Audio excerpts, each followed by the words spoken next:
மகா சிவராத்திரி ஈசனுடன் ஓர் இரவு பிப்ரவரி 26 சத்குருவுடன் நேரலையில் இணையுங்கள்.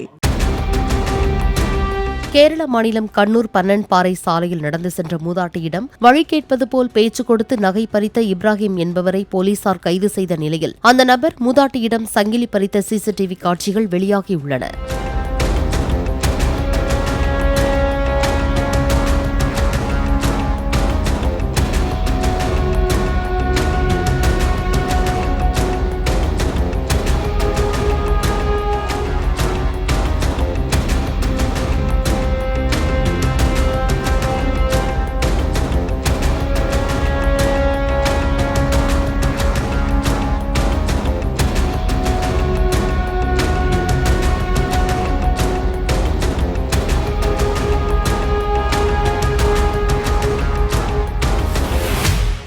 மகா சிவராத்திரி ஈசனுடன் ஓர் இரவு பிப்ரவரி 26 சத்குருவுடன் நேரலையில் இணையுங்கள்.